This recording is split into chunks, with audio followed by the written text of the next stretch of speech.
नमस्कार दोस्तों, India news के डिजिटल प्लेटफॉर्म पर आपका स्वागत है। ट्रंप टैरिफ का झटका पूरी दुनिया ने झेला। 180 देश पूरी तरह वैश्विक मंदी को झेलते रहे। हमने देखा कि कैसे शेयर बाजार धड़ाम से नीचे आया और अरबों रुपए जलकर स्वाहा हो गए।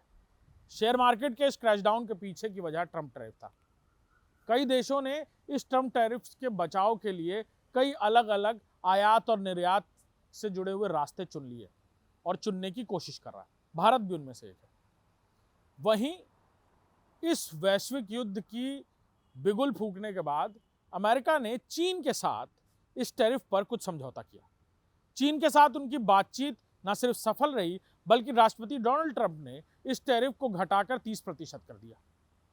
वहीं अब खतरा यूरोपीय संघ पर मंडरा रहा है।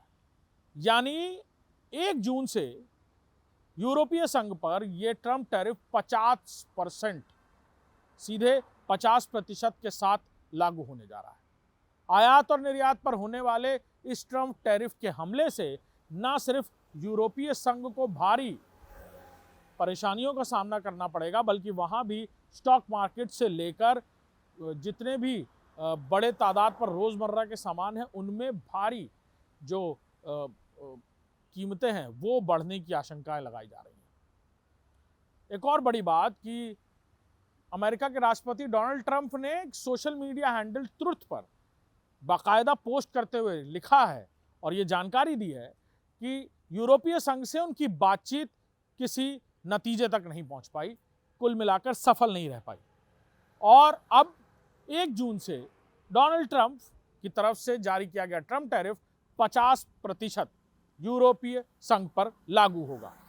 वहीं उन्होंने ये भी कहा कि चीन के साथ सफल बातचीत के बाद अब ये टैरिफ घटाकर 30% कर दिया जाएगा। चीन के साथ अमेरिका की बातचीत, और न सिर्फ अमेरिका की बातचीत बल्कि वैश्विक युद्ध पर पूरी तरह का पूर्ण विराम और एक नई दोस्ती और एक नए संघ की शुरुआत, यानी चीन और अमेरिका की एक नई दोस्ती की कहानी शुरू हो रही है।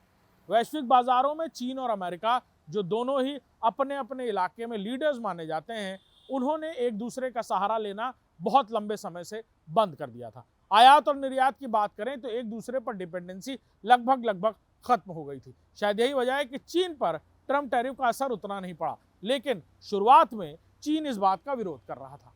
लेकिन अब जब बात दोनों के बड़े नेताओं के आसपास होते होते एक टेबल तक पहुंच गई है और यह साफ हो गया है कि डोनाल्ड ट्रंप और चीन अब आपस में बैठकर बातचीत करने के बाद इस फैसले पर आए हैं कि इस वैश्विक युद्ध का हिस्सा चीन और अमेरिका नहीं बनेंगे। लिहाजा चीन पर लागू होने वाले टैरिफ को न सिर्फ घटाया गया है, बल्कि यूरोपीय संघ को एक चेतावनी देते हुए डोनाल्ड ट्रंप ने अपना बयान भी जारी कर दिया है। देखना होगा इस पर वैश्विक बाजार और शेयर मार्केट और बाकी देशों के शेयर मार्केट, जहां यूरोपीय देशों का दखल आयात और निर्यात में है, पर कैसा पड़ता नजर आएगा। नमस्कार।